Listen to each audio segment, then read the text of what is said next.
My fiancé turned out to be my cousin after 8 years together because my parents hid my adoption and even paid a lab worker to fake my DNA test so I would never find out my biological parents passed away in a fire when I was a baby. I, 26F, cannot talk about this with anyone who knows me in real life. Until 2 months ago I thought I knew who I was and where I came from. Now I do not know anything anymore. I met Flynn when we were both 18 and starting college. We were in the same introductory biology class and got paired up for a lab project on our second week. He made a joke about accidentally killing the plant samples and I laughed. That was it. We started dating 3 weeks later. Everyone said we moved too fast, but it never felt that way to us. We just fit together. After graduation we moved to Rubidoux together and got a small apartment near the downtown area. He got a job at an accounting firm and I started working at a research lab while planning to apply for graduate programs. We talked about marriage but never seriously. We were busy building our careers and enjoying being young. The relationship was easy. We never fought about big things. We liked the same movies and the same food and we both wanted kids someday but not right away. My parents live about 2 hours away in a town called Fairfield. They still live in the same house I grew up in. It is a large old house with a big backyard and my dad is very proud of it. Every summer since I was a kid they host a barbecue party in early July. All the neighbors come and some of my parents' friends and a few relatives from my dad's side of the family. It has always been a tradition. My mom spends days preparing the food and my dad sets up tables in the yard and hangs lights in the trees. I need to explain something about my family. I do not look like my parents. I am tall and they are both short. I am athletic and they are both heavy. I have dark brown hair that is almost black and they both have light blonde hair. Growing up people made comments about it all the time. Teachers would look confused during parent conferences. Strangers would ask if I was adopted. My mom always had the same answer. She said I looked exactly like her mother who died before I was born. She said her mother was tall and dark-haired and that genetics skip generations sometimes. I believed her. I had no reason not to. When I was 22 there was a big trend of people taking DNA tests to find out their ancestry. My friends were all doing it and posting their results online. I ordered a kit and did the test and sent it back. A few weeks later I got my results. I was excited to see the breakdown of countries and regions. My mom called me the day before the results came in. She asked if I had taken the test yet. I said yes and that I was waiting for the results.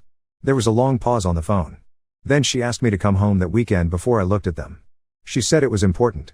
I went home that Saturday. My dad was there too. They sat me down at the kitchen table and my mom had tears in her eyes before anyone said anything. My dad did most of the talking. He said they wanted me to know that no matter what the test showed I was their daughter. He said genetics do not define family. He said they loved me more than anything. I told them I did not understand what they were talking about. My mom was crying harder by then. My dad said that some of the family connections might look confusing but that it did not change anything.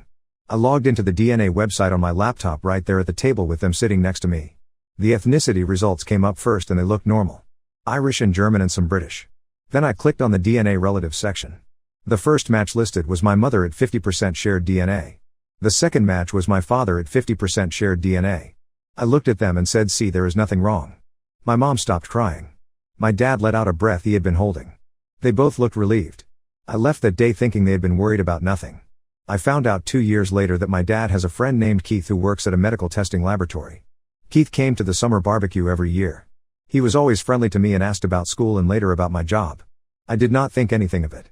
Now I know he was the one who switched my DNA sample with samples from my parents so the results would show a perfect match.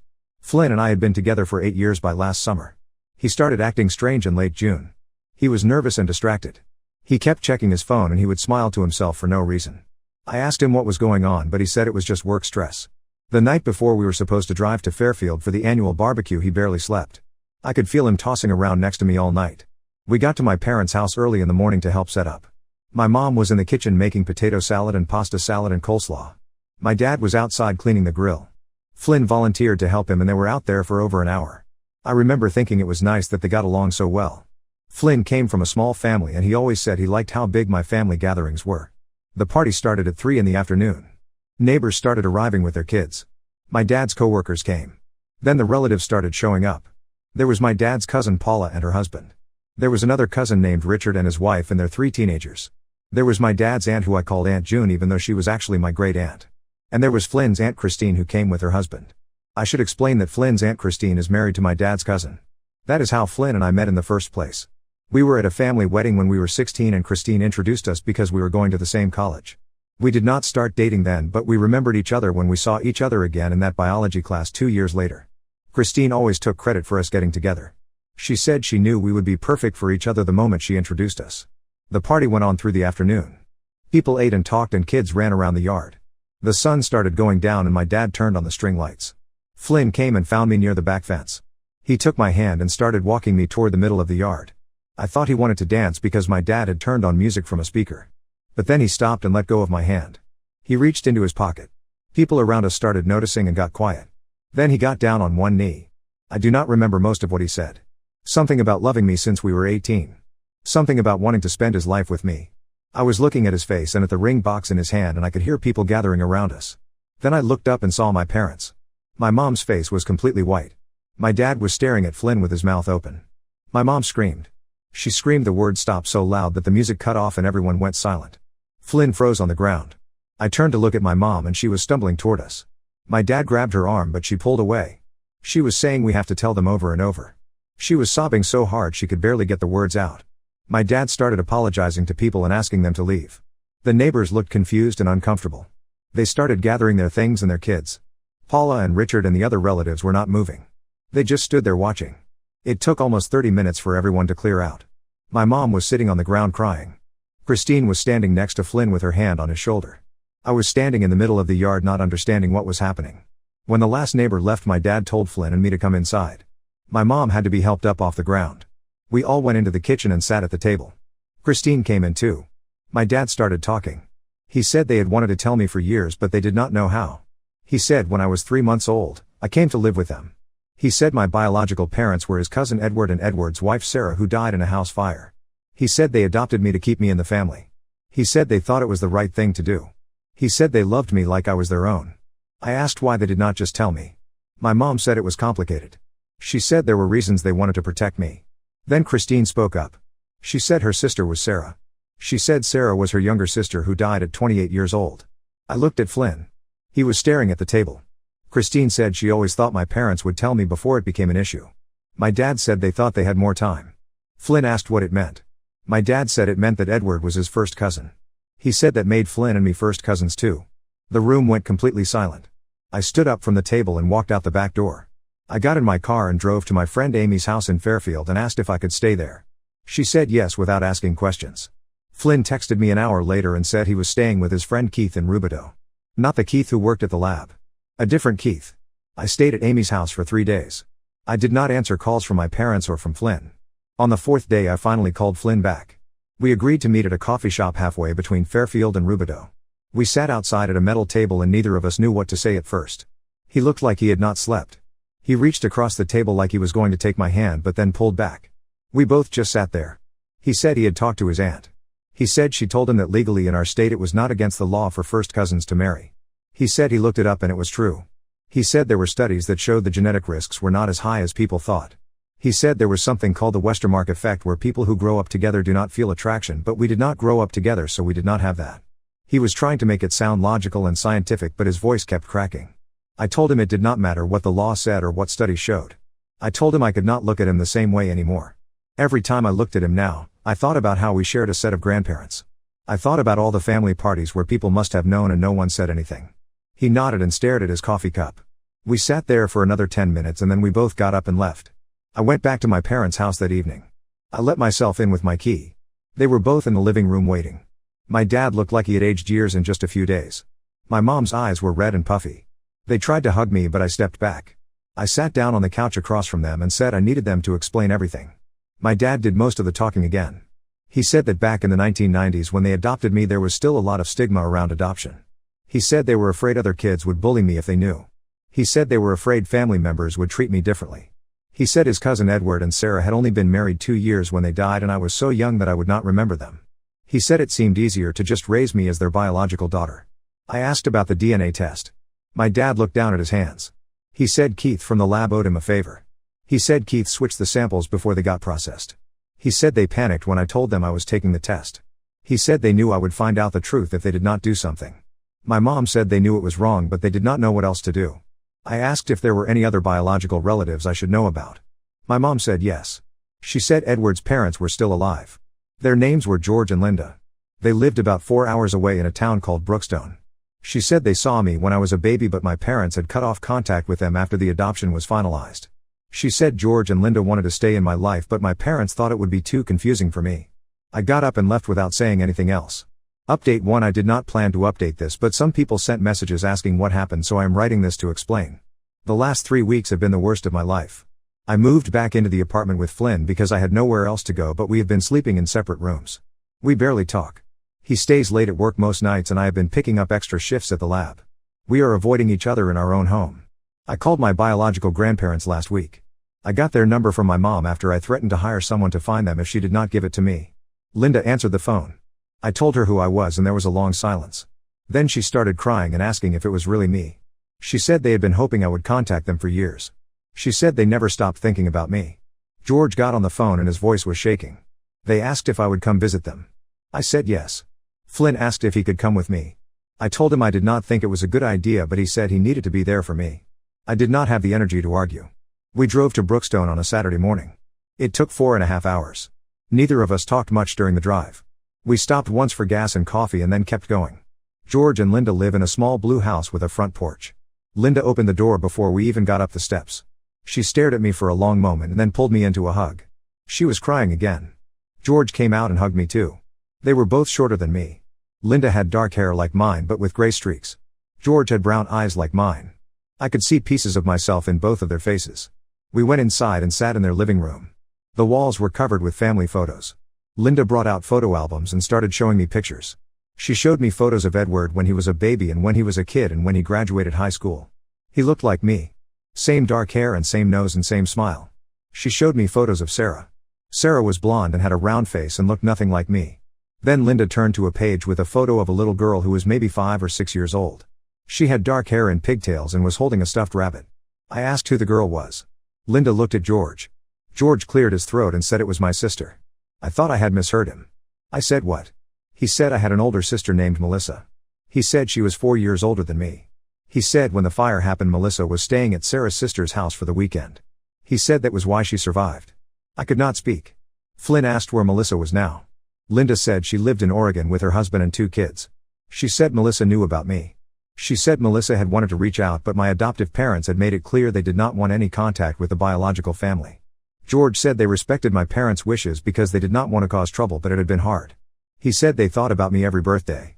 Linda asked if I wanted to call Melissa. I nodded because I could not get words out. Linda dialed the number and put it on speaker. A woman answered. Linda said it was her and that she had someone who wanted to talk to her. Then Linda handed me the phone. I said hello and my voice cracked. The woman on the other end said, "Who is this?" Linda said, "It is your sister." Melissa started crying immediately. We talked for almost an hour. She told me she had 2 boys who were 6 and 8 years old. She told me she worked as a teacher. She told me she had always wondered what happened to me. She told me our parents loved me very much and that she still remembered me as a baby. She said I used to grab her finger and hold on tight. She asked if I would come visit her in Oregon. I said I would. Before we hung up, I asked her a question. I asked if she knew what relation our dad Edward was to my adoptive father. She said yes. She said Edward and my adoptive father were second cousins. Not first cousins. Second cousins. She said they shared a great-grandparent, but that was it. I asked her if she was sure. She said yes. She said George had explained the whole family tree to her years ago when she started asking questions about the adoption. I looked at George. He was nodding. He got up and went to another room and came back with a piece of paper. It was a family tree he had drawn out by hand. He showed me where Edward and my adoptive father connected. He was right. They were second cousins. Which meant Flynn and I were second cousins too. Not first cousins. Flynn asked what the difference was. George explained that first cousins share grandparents. Second cousins share great-grandparents. He said the genetic overlap for second cousins is very small. He said in most places second cousins marrying is not even considered a concern. He said it was legal everywhere in the country. We stayed for another 2 hours. Linda made lunch and showed me more photos. She gave me a box of things that had belonged to my parents. There were some of Sarah's jewelry and some of Edward's books and a blanket that I apparently had as a baby. She said she had been saving it all in case I ever came back into their lives. We drove home that evening. Flynn and I did not talk for the first hour. Then he said something. He said, "Did this change anything for me?" I said I did not know. He said genetically we were fine. He said second cousins were barely related. I told him it was not about the genetics anymore. I said I could not explain it, but something had shifted when I met George and Linda. When I saw Edward in those photos and realized I looked just like him. When I found out I had a sister. It made everything feel more real and more biological, and that made what Flynn and I had feel wrong. He asked what I meant. I said when I looked at him now, I saw family first. I said the connection we had did not feel romantic anymore. He was quiet for a long time. Then he said he felt the same way. He said he did not know when it happened, but something had changed for him too. He said when he looked at me he thought about George and Linda and Edward and how we shared that history. He said it made him see me differently. We got back to Rubidoux late that night. We sat in the car in the parking lot of our apartment building for a while. He asked what we should do. I said I thought we needed to break up. He nodded. He said he agreed. We went upstairs and he started packing some of his things. He said he would stay with his friend for a while until we figured out what to do about the lease. I have not seen him since then. That was 2 weeks ago. He came by once when I was at work to get more of his clothes. We have been texting about practical things like bills and the lease, but that is it. My parents have been calling and leaving voicemails, but I have not called them back yet. Update: 2 things have moved quickly since the last update. I am writing this from Oregon. I have been staying with Melissa for the past 10 days. I need to give some background on what happened after I posted the first update. Melissa flew out to visit me 3 weeks after I called her the first time. She said she could not wait any longer to meet me in person. She came alone without her husband or kids. She said she wanted this first meeting to just be the two of us. I picked her up from the airport and the moment I saw her I knew.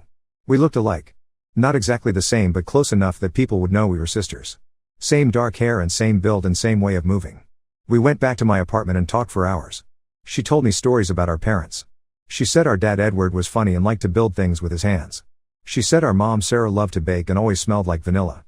She said she remembered the day I was born because she got to hold me in the hospital and she felt like a big sister for the first time. She said the night of the fire she was sleeping at Aunt Christine's house because our parents were going to a dinner party. She said Christine came and woke her up in the middle of the night and told her something bad had happened. She asked me about my life. I told her about growing up with my adoptive parents. I told her about Flynn and about the engagement that did not happen. She did not say much while I talked. When I finished, she asked if I was okay. I said I did not know. She said I could come stay with her in Oregon if I needed to get away for a while. I said maybe. The next day Melissa said she had something to show me. She had brought a tablet with her and she pulled up some video files. She said George and Linda had given them to her years ago. They were old home videos that had been converted to digital files. She pressed play on the first one. It was footage of a birthday party. A little girl who I now knew was Melissa was standing in front of a cake with 4 candles. Our parents were singing happy birthday. Sarah's voice was high and cheerful. Edward was holding a video camera and you could hear him laughing. Then the camera panned and there was a baby in a high chair. The baby was me. I was maybe 6 or 7 months old. I was wearing a pink dress and banging my hands on the tray. Sarah came over and wiped my face with a napkin and kissed my head. We watched 3 more videos. One of Melissa and me playing in a kiddie pool in the backyard. One of Edward pushing Melissa on a swing while Sarah held me on her hip. One of Christmas morning where Melissa was opening presents and I was sitting on the floor chewing on wrapping paper. Melissa was crying by the end. I was not crying. I just sat there watching these people who I did not remember but who were supposed to be my parents. After Melissa left to go back to Oregon I felt strange. I kept thinking about those videos. I kept thinking about Sarah holding me and Edward laughing. I called my adoptive parents and told them I needed to see them. They said to come over any time. I drove to Fairfield the next day. When I got to their house I did not go inside. I stood on the porch and when my mom opened the door I just started talking. I said I needed to know why they really did it. I said the excuse about stigma in the 1990s did not make sense because plenty of people adopted kids and were open about it. I said I needed the real reason they lied to me for 26 years. My dad came to the door. He said they should talk inside but I said no. I said I wanted to hear it right there. My mom looked at my dad and he nodded at her. She said the truth was they were never able to have kids of their own. She said they tried for years and it did not happen. She said when Edward and Sarah died and there was a baby who needed a home it felt like a miracle. She said they wanted me to feel like I was really theirs. She said if I knew I was adopted I might not love them the same way. I asked if they understood what they took from me. I said they took away my sister and my grandparents and my history. I said they made me grow up thinking I was someone I was not. I said they let me date my cousin for 8 years because they were too afraid to tell the truth. My dad said they made a mistake. He said they knew that now. He said they were sorry. I told them I needed space. I said I did not know when I would be ready to talk to them again but it would not be anytime soon. My mom started crying. I got in my car and left. I called Melissa that night and asked if the offer to visit Oregon was still open. She said yes. She said I could stay as long as I needed. I put in a request for extended leave from work and told them it was a family emergency. They approved it. I packed 2 suitcases and drove to the airport. I have been here in Oregon ever since. Melissa's house is small but comfortable. Her husband is a quiet man who works in construction. Her 2 boys are loud and energetic and they call me Aunt. I have been sleeping in their guest room and spending my days just existing. Melissa does not push me to talk. She makes meals and we eat together, and sometimes we watch TV and sometimes we just sit. George and Linda have driven up twice to visit. They brought more photo albums and more stories about Edward and Sarah. I've been thinking about Flynn a lot. I texted him once to let him know I was in Oregon. He texted back and said he hoped I was doing okay. He said he signed a new lease for a different apartment and he would handle getting out of our old lease. He said I did not need to worry about it. He said he missed me, but he understood. I have not responded yet. I do not know when I am going back to Rubidoux. I deferred my graduate school applications. I quit my job at the lab last week because I could not imagine going back there. Melissa said I can stay here as long as I want. She said her boys love having me around. She said it feels right to finally have her sister back. Update 3: I am still in Oregon. It has been almost 5 months total since the barbecue. I am writing this final update because I have made some decisions and I want to close this chapter. Flynn and I are not getting back together. We had a phone call 2 weeks ago where we both agreed it was time to make it official. He said he had been seeing someone casually. He said it was early and might not turn into anything, but he wanted me to know. I told him I was glad he was moving on. He asked if I was seeing anyone. I said no. The call lasted maybe 10 minutes. It was cordial and strange. This was someone I spent 8 years with and now we talk like acquaintances. He did ask me one thing before we hung up. He asked if I ever thought about what would have happened if my parents had told the truth from the beginning.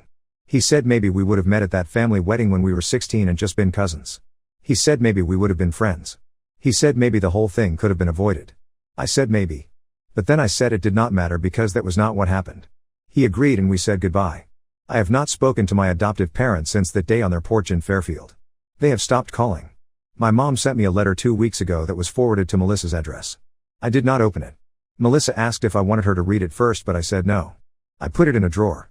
Maybe I will open it someday, but not now. George and Linda have been visiting once a month. Last time they came they brought a box of Edward's things from when he was in college. There were notebooks and textbooks and some old t-shirts. Melissa said I could keep whatever I wanted. I took one of the t-shirts. It is from a band I have never heard of, but I wear it to sleep sometimes. I got a job here in Oregon. I am working at a coffee shop near Melissa's house. It is not what I planned for my life, but it is fine for now. The people I work with do not know my story. They just know I moved here to be closer to my sister. That is enough.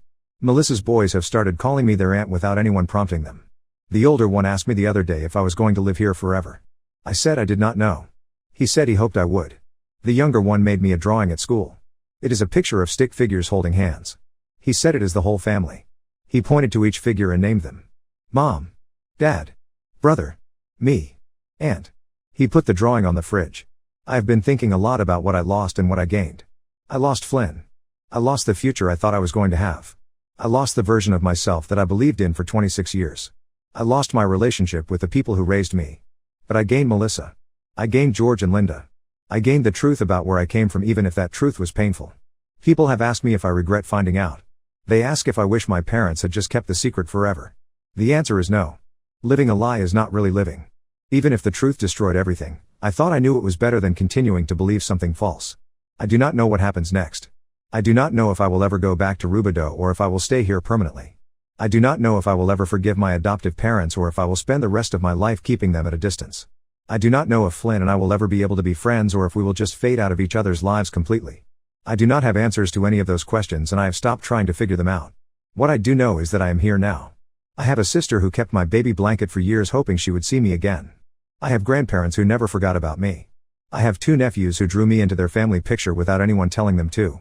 That is real. Everything else was a story someone else wrote for me. I am done living in that story. This will be my last update.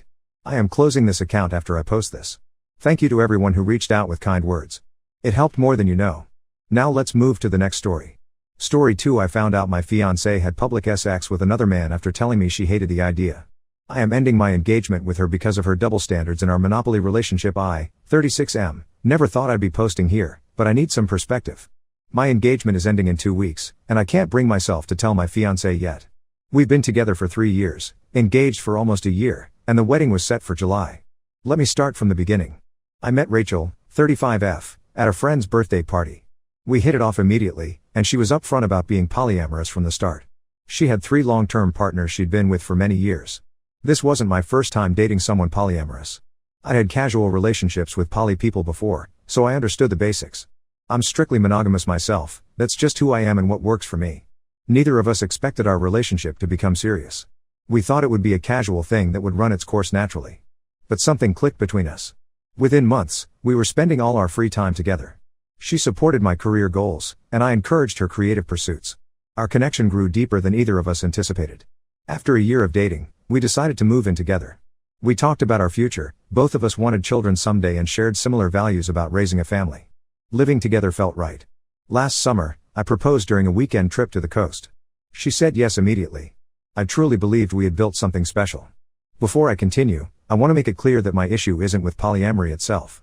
I respect that it works for many people when practiced ethically. Rachel had 3 partners who predated our relationship, some going back 8 years. I never asked her to end these relationships or become monogamous for me. That wouldn't have been fair. We established ground rules early on. Rachel actually suggested what she called her separate spheres approach. She would tell me when she was meeting a partner, but I wouldn't hear details about what they did together. This was her idea. She said it would make things easier for me since I'm monogamous. Her partners don't live in our city, so these meetings happen infrequently, maybe 4 or 5 days total throughout the year when someone visited town. I met her partners a few times. Most of them seemed like decent guys. One gave me weird vibes, but I kept that to myself. The arrangement wasn't perfect for me, but I accepted it because I loved Rachel and wanted our relationship to work. When I proposed, I genuinely thought we had figured out how to make our different relationship styles compatible. The problem started becoming apparent about 6 months into living together. Rachel had always told me she disliked public displays of affection. From our first date, she established that she didn't want to hold hands, hug, or kiss in public. She said it made her uncomfortable. I respected this boundary completely and never pushed her on it. Then I witnessed something that made me question everything. We were at a bar with friends when one of her partners came to town unexpectedly. Rachel straddled him on a bar stool, nuzzled her face against his, and then stood up and pressed herself against him suggestively. All this happened a few feet away from me. I watched this display, frozen in place, not knowing how to react. I tried to brush it off as a one-time thing. Maybe she had too much to drink. Maybe I was overreacting. But a month later, at a group picnic in the park, another partner showed up. Throughout the afternoon, she repeatedly ran her hands along his thighs. I noticed our friends exchanging uncomfortable glances. These incidents directly contradicted both her stated boundary about PDA and our agreement about keeping her other relationships out of my sight. What bothered me most wasn't that she showed affection to others, it was the obvious double standard. The breaking point came at our engagement party 3 months ago. Rachel had been excited to plan this event since we never had a proper celebration after I proposed. She invited our closest friends and family. During the party, one of her partners showed up unexpectedly as a surprise. Rachel had several drinks and began engaging in increasingly intimate touching with him, hands under clothes, prolonged kissing, while I sat just feet away. It became so uncomfortable that 3 separate friends approached me during the party to ask if I was okay. I eventually had to step outside to collect myself. After a few minutes, Rachel followed me. She was crying. I tried to comfort her despite my own hurt feelings, but she pushed me away and returned to the party without a word. We barely spoke for the rest of the night. Later, when we got home, she initiated sex, but I couldn't bring myself to respond. After that night, I started reflecting on other patterns in our relationship. Our sex life had always been very basic and limited. Rachel told me early on that she didn't enjoy certain activities that I'd experienced with previous partners. I never pressured her because I respected her preferences. About a year into living together, I discovered a large sex toy hidden in her closet. When I asked about it, she admitted it was for use with a specific partner who particularly enjoyed it. She had previously told me she disliked toys because they felt too artificial. This was the first time I realized she engaged in activities with others that she claimed to dislike with me. Similar revelations followed. I learned she went hiking with a partner and had sex outdoors, something she firmly rejected when I once jokingly suggested it. The pattern became clear. Activities she claimed to dislike were apparently acceptable with her other partners, just not with me. I finally worked up the courage to talk to Rachel about the PDA issue. I asked why she was comfortable being physically affectionate with others in public but not with me. Her response caught me off guard. She became defensive and accused me of being jealous. When I spoke to some of her poly friends about my concerns, they echoed this sentiment, suggesting I needed to let go of jealousy to accept polyamory. Yes, I felt jealous. I'm human. But calling it jealousy missed the point. Was it wrong to want my fiancé to show me the same affection she showed others? Was it unreasonable to expect her to honor our agreements? Another troubling aspect of our relationship emerged over time. While Rachel maintained multiple relationships, she was possessive of me. If someone flirted with me at a party, she immediately intervened, making it clear I was taken. She repeatedly told me that if I ever cheated on her, she would leave me instantly. The imbalance was striking. I still loved Rachel. Our day-to-day life together was mostly good. We supported each other through challenges, celebrated achievements together, and built a home. For about 360 days of the year, everything felt right. It was those few days when her partners visited that the rules seemed to disappear. Each time I discovered a new contradiction between what she said and what she did, it eroded my trust a little more. Eventually, I spoke with my closest friends about the situation. One asked a question that stuck with me: was I really okay with this double standard? That question led me here. I've decided to end our engagement and relationship. I haven't told Rachel yet, but I will in the next 2 weeks. I still love her, but I've realized I need to think about my own well-being too. This decision has been agonizing. I never wanted our relationship to end this way. Update 1. It's been 3 weeks since my original post. First, thank you to everyone who commented and messaged me. Reading your perspectives helped me gather the courage to have a difficult conversation. The day after posting, I asked Rachel to sit down for a serious talk. I told her I wanted to end our engagement and move on with our lives. Her initial reaction was shock, followed by hurt. She kept saying this was exactly what she feared from the beginning of our relationship, that eventually I wouldn't be able to accept her polyamory. I explained that polyamory wasn't the issue. The problem was the different set of rules for me versus her other partners, and how our agreements were consistently broken. I told her I needed more in the relationship, specifically, the same level of intimacy and affection she gave her other partners. As her future husband and primary partner, I felt I deserved at least equal treatment, not less. I described how it hurt when she engaged in physical affection with others in front of me after claiming she was uncomfortable with such displays. I mentioned how I discovered multiple instances where she did things with other partners that she'd explicitly told me she disliked. The engagement party incident was particularly painful, as it happened during a celebration of our commitment. Rachel insisted she loved me and wanted to spend her life with me. She talked about our plans for children and growing old together. For the first time in our 3 years together, I directly asked if she would consider becoming monogamous. Her answer was immediate: no. She said her other partners meant too much to her to end those relationships. When I asked why she seemed more comfortable being intimate with them than with me, her explanation stunned me. She said she wouldn't open up physically with me in public or in private until she felt more comfortable with me. According to her, she'd known her other partners for nearly a decade, so she had a level of comfort with them she hadn't reached with me yet. I pointed out the absurdity of this reasoning. We were engaged to be married. How much closer did she need to get? I asked why she had said yes to my proposal if she didn't feel as close to me as to her other partners. She repeated that she loved me and wanted to spend her life with me. The conversation went in circles. We both expressed love for each other, but neither of us was willing to compromise on our core needs. I couldn't continue in a relationship with such obvious double standards, and she wasn't willing to change her polyamorous lifestyle or treat me with the same level of intimacy as her other partners. We never yelled, but the tension was palpable. By the end of our talk, we agreed to postpone the wedding indefinitely. I moved out temporarily and am staying with my brother, who lives about 20 minutes from our apartment. Though we haven't officially ended the engagement, I believe it's over. Rachel calls me daily, saying she loves me and will sort things out. I've answered a few times, but these conversations go nowhere. She insists she can fix things without specifying how. Some of her friends have reached out to me. They say Rachel is devastated and wants me to come home. They explain something I hadn't fully understood before. Rachel comes from an extremely conservative background. Coming out as bisexual and polyamorous in her mid-20s was a defining moment of liberation for her. Her friends say she's afraid of losing her identity if she changes her relationship structure for me. According to these friends, Rachel hasn't contacted any of her other partners since our conversation. They presented this as evidence of her commitment to working things out with me. While I appreciate the gesture, it doesn't address the underlying issues. My own support network is divided. Most advise me to prioritize my happiness. My closest friend pointed out that 4 days a year isn't worth the torture of knowing what happens with her other partners. Some friends who weren't previously aware of Rachel's polyamory were shocked when I explained the situation. They expressed anger on my behalf and insisted I end the relationship permanently.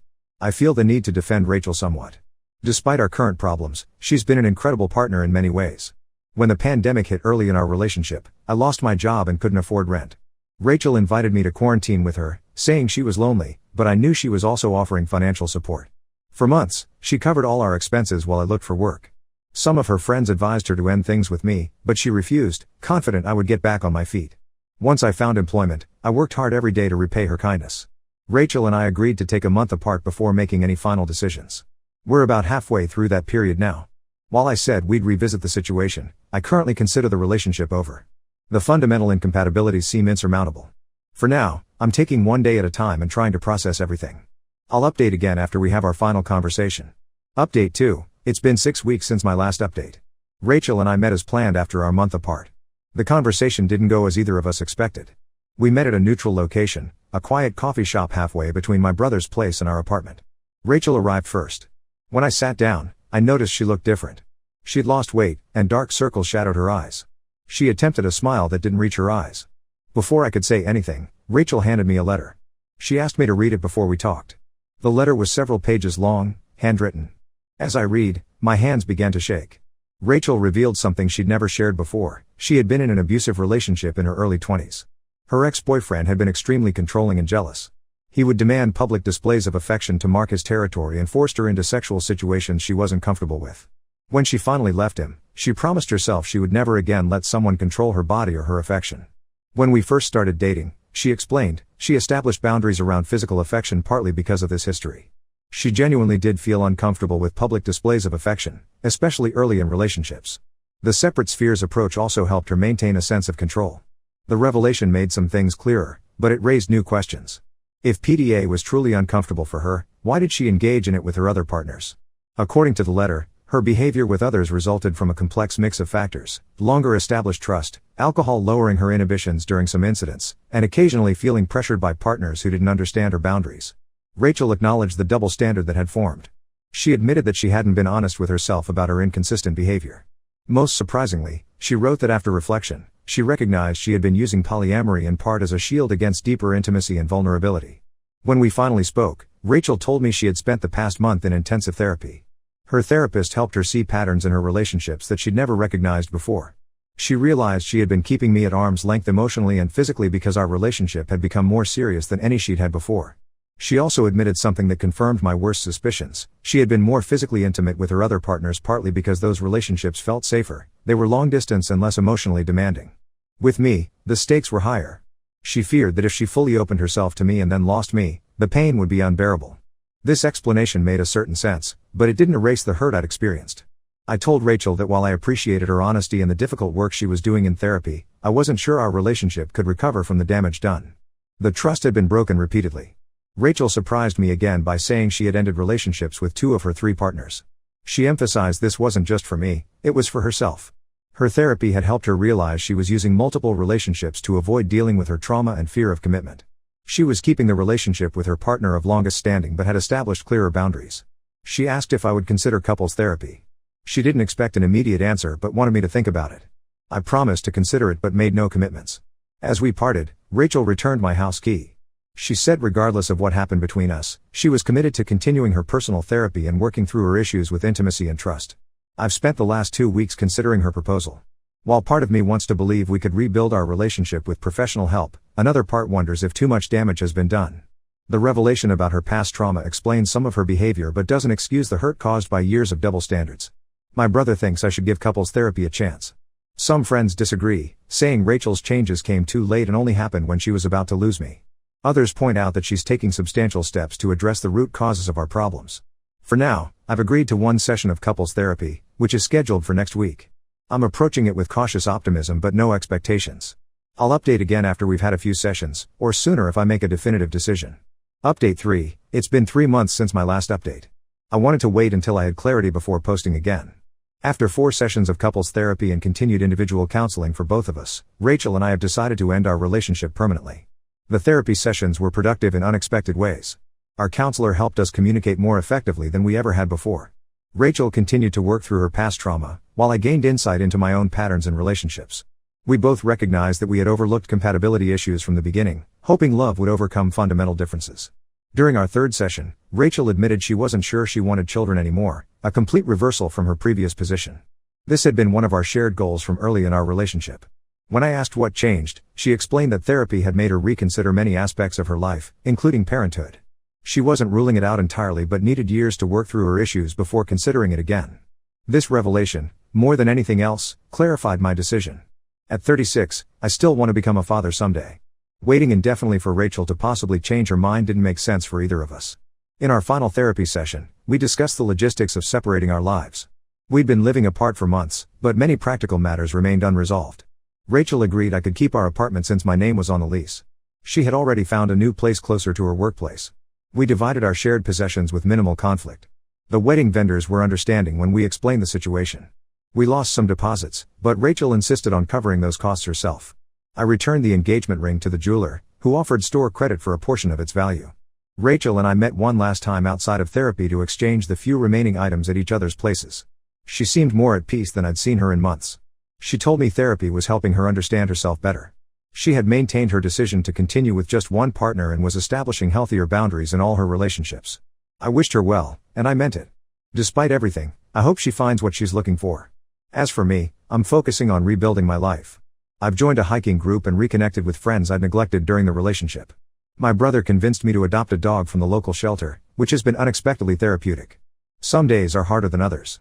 I occasionally catch myself reaching for my phone to text Rachel about something that would make her laugh, only to remember we're no longer in each other's lives. But these moments are becoming less frequent. Looking back, I don't regret our relationship. Rachel and I helped each other through difficult times, and I learned a lot about myself in the process. What I do regret is not addressing the double standards earlier. Perhaps if we'd confronted these issues sooner, with professional help, the outcome might have been different. Or perhaps we would have recognized our incompatibility before becoming so deeply involved. Either way, I'm gradually moving forward. A colleague recently suggested I might be ready to start dating again, but I'm in no rush. For now, I'm focused on rebuilding my sense of self outside of a relationship and figuring out what I truly want for my future. Thank you to everyone who offered advice throughout this journey. Your perspectives helped me navigate one of the most challenging periods of my life. I hope my experience might help others facing similar situations in their relationships.